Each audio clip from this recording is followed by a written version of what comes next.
A memory came to me just as we were going through this whole passion scene of my first years of priesthood. I was sitting in my office with a couple, and the woman, after 15 years of marriage, was going to divorce her husband.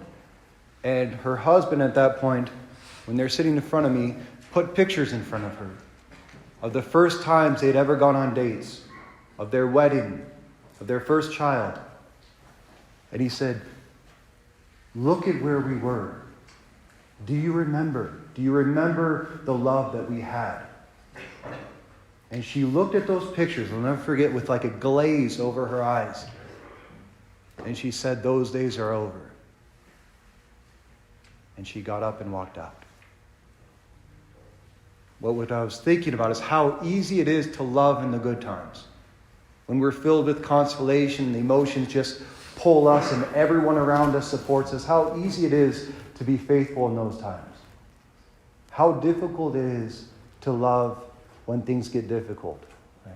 And that's how we know what is real, what remains in the midst of the storms of life, in the midst of the passions that we go through. And I think we know that's true because that's the love that every single one of us really longs for.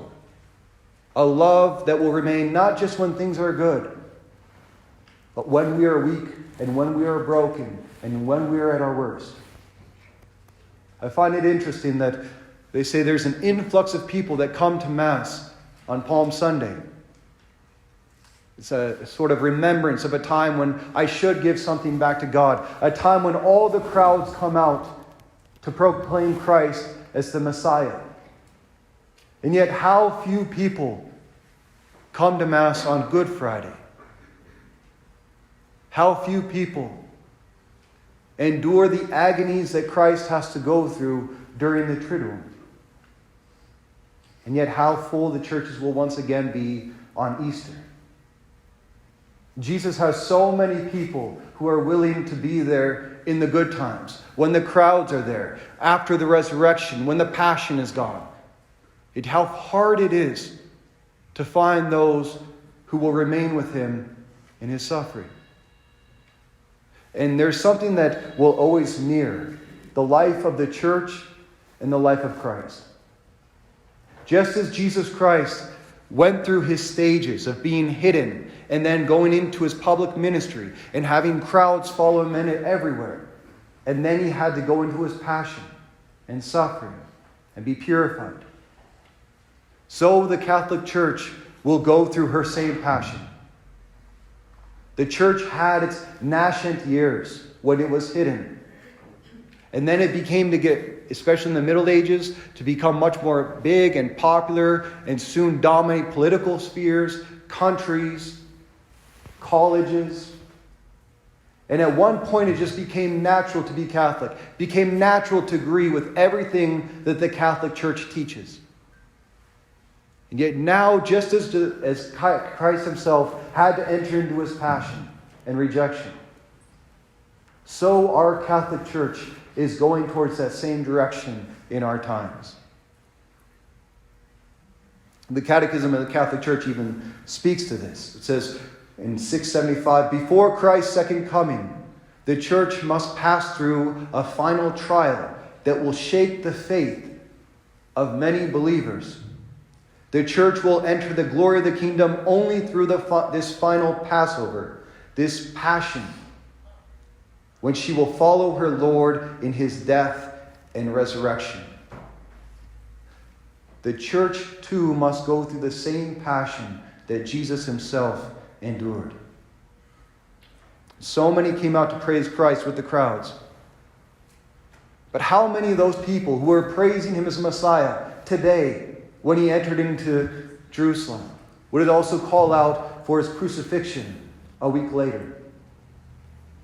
And how many who grew up Catholic, attended Catholic schools, had Catholic friends growing up that we all know of, our friends, our family, maybe even ourselves right now, little by little began to deny the very church that we once loved, to deny her teachings, to find other loves in this world to replace her, other people, other institutions to tell us what we should think, what we should value, how we should live our lives. because the church is entering into her passion. And it's the passion that reveals where our heart truly lies. It was the passion of Christ that revealed the hearts of everyone on this day who praised him as the Messiah. Who would remain with him even under the cross? Pope Benedict saw this time coming long before any of us. Back before he was even the Pope, in 1970s, he made a prediction that has only become more true in our own century. He said, "From the crisis of today, the church of tomorrow will emerge. A church that has lost much. She will become small and will have to start afresh more or less from the beginning. She will no longer be able to inhabit many of the edifices she built in prosperity. As the number of her adherents diminishes, so it will lose many of her social privileges. Schools, hospitals, influence in government. In contrast to an earlier age, the church will be seen much more as a voluntary society, entered only by those in free decision, no longer baptism by families, no longer just naturally growing up in the faith, but only those who truly want to follow Jesus Christ and his teachings will enter.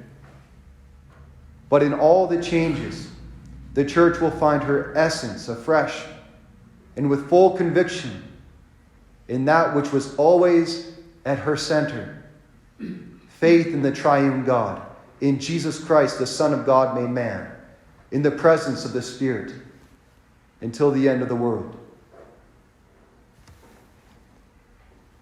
The question each of us can ask ourselves in truth today is not, where would I have stood had I lived in Christ's time? Had I been there today on Palm Sunday? Would I have stayed with him to the foot of the cross in his passion? It's not the question, because there is no answer to that question. The only question we can ask is, where will I stand today? Where will I stand in my faith in Jesus Christ and his word today and this week, on Holy Thursday, on Good Friday, on Holy Saturday? St. Thomas à Kempis once wrote, "Jesus has always many who love his heavenly kingdom, but few who bear his cross. He has many who desire consolation, but few who care for his trials. Many follow him to the breaking of the bread, but few to the drinking of the chalice of his passion. Many revere his miracles. Few approach the shame of his cross." There will be many to come to Christ on the glory of his Easter resurrection next Sunday. But how many of us will he find with him on Holy Thursday to commemorate the institution of his own body and blood in the Eucharist? How many will he find walking the stations of the cross on this campus, coming to the Friday service, entering into his passion, fasting with him? How many will he find of us on Holy Saturday, truly anticipating in prayer and vigil his coming on Sunday, to remain with him in his passion? Because we all know the truth in our hearts. True love is not revealed in the midst of crowds, in the midst of exaltations, when everything is on our side. True love is revealed in the passion. The question is not where we would stand in the time of Christ.